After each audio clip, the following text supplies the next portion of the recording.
Hello दोस्तों, गेल India के बारे में हम बात करने वाले हैं। फाइनल रिजल्ट्स आ चुके हैं और लेटेस्ट हम रिव्यू करने वाले हैं। देखिए, सबसे पहले मैं डिविडेंड के बारे में बता दूं। फाइनल डिविडेंड गेल इंडिया की तरफ से नहीं आया है। कुछ महीनों पहले जो डिविडेंड, एक इंटरिम डिविडेंड आया था, 4 रुपए का इंटरिम डिविडेंड आया था। तो अभी तो यही एजम्पशन है कि ये पूरा जो फाइनेंशियल ईयर जो खत्म हुआ है FY23, तो ये 4 रुपया का ही डिविडेंड यहाँ रहेगा। तो ये एक इंपॉर्टेंट चीज है। अब कैसे यहाँ पर बिजनेस हुआ है, तो देखिए, जब हम रेवेन्यू की बात कर रहे हैं तो रेवेन्यू हाईएस्ट, सबसे ज्यादा अभी तक के रेवेन्यू हुए हैं 1.4 लाख करोड़ के। दोस्तों, एक चीज मैं बहुत इंटरेस्टिंग यहाँ पर आपको मैं बताता हूँ। समझ लीजिए, कोई भी आप प्रोडक्ट बेचते हैं और उसमें 100 रुपए में वो प्रोडक्ट को बेचा जाता है, और उस 100 रुपए में समझ लीजिए आप 20 रुपए कमाते हैं। ठीक है, प्रोडक्ट को आपने बनाया और बाकी जो भी है 100 रुपए में आपने बेचा, फिर जो भी है खर्चे भी रहे, और फिर नेट नेट आपने 20 रुपया कमाया। ठीक है, अब हो सकता है अगले साल कुछ भी कारण हो सकते हैं, डिसरप्शन हो सकते हैं, आपने प्रोडक्ट 100 नहीं 200 प्रोडक्ट आपने बेच दिए, 200 रुपए तक के आपने प्रोडक्ट बेच दिए, लेकिन नेट कमाई आपने 10 रुपए की ही की। तो फिर अच्छा क्या रहा कि जब आप कम एक्चुअली में प्रोडक्ट बेच रहे थे 100 रुपए का, लेकिन आपके मार्जिन ज्यादा थे, आप 20 रुपए कमा रहे थे। यहाँ आप 200 का भी प्रोडक्ट बेच के आप सिर्फ 10 रुपए कमा रहे हो। तो वैसा ही डिसरप्शन यहां पर गेल के केस में हुआ है। रेवेन्यू पिछले साल कम था, वो देखिए 91,646 करोड़, बहुत कम रेवेन्यू था, लेकिन ये 90,000 करोड़ में भी कंपनी ने 10,000 करोड़ का प्रॉफिट कमाया हुआ था। लगभग लगभग 9-10% के आसपास में ये मार्जिन्स थे। और इस बार प्रॉफिट आधे हो गए हैं, 5,302 करोड़ के।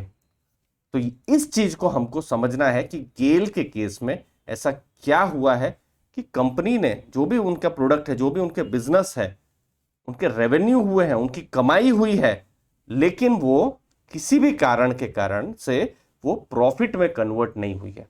तो देखिए, गेल के बहुत सारे बिजनेस हैं, उसमें जो पेटकेम का बिजनेस है, पेट्रोकेमिकल, वो कमजोर रहा है। और जो गैस ट्रांसमिशन का बिजनेस है वो भी कमजोर रहा है। इनफैक्ट वहां पर उन्होंने लॉस भी बुक किया है। अब इंपॉर्टेंट फ्यूचर में रहेगा यहां पर रिकवरी सिग्नल्स को देखना।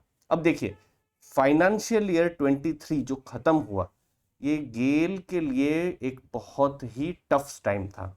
इसको भी मैं समझाता हूं कि इतना बड़ा जो प्रॉफिट गिरा है उसका क्या कारण है। देखिए, जब रशिया यूक्रेन की लड़ाई होती है, कब, ये पिछले साल यही मार्च अप्रैल, उस समय में बिल्कुल लड़ाई की शुरुआत थी, तो उस समय में गैस के प्राइसेस पूरी दुनिया में शूट अप कर जाते हैं, बहुत ज़्यादा बढ़ जाते हैं। ऑयल के भी प्राइसेस बढ़ते हैं, बट हम लोग यहाँ पर गैस पर फोकस करेंगे।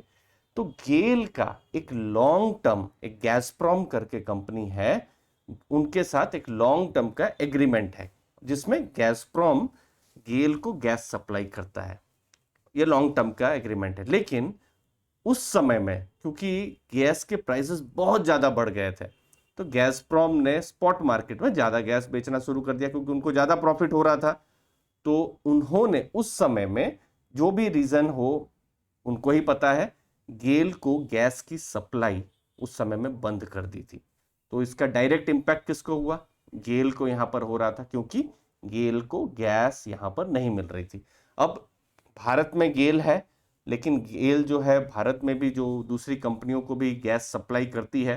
तो गेल ने अपने जो पेट्रो प्लांट है उनका पता करके उत्तर प्रदेश में, वहां पर सप्लाई को कम किया। तो उससे उनका पेट्रोकेमिकल, जो पेटकेम का जो बिजनेस है, वो नेगेटिव हो जाता है। यहाँ पर ट्रांसमिशन के बिजनेस में इंपैक्ट यहाँ पर हो जाता है।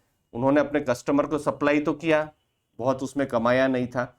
तो ये जो चीज रही, ये फाइनेंशियल ईयर 23 के शुरुआत में रही, लेकिन जैसे जैसे साल आगे बढ़ा और गैस के प्राइसेस भी थोड़ा ठीक ठाक यहां पर होने लगे, अभी अगर आप देखेंगे कि सप्लाई रिस्टोर हो चुकी है।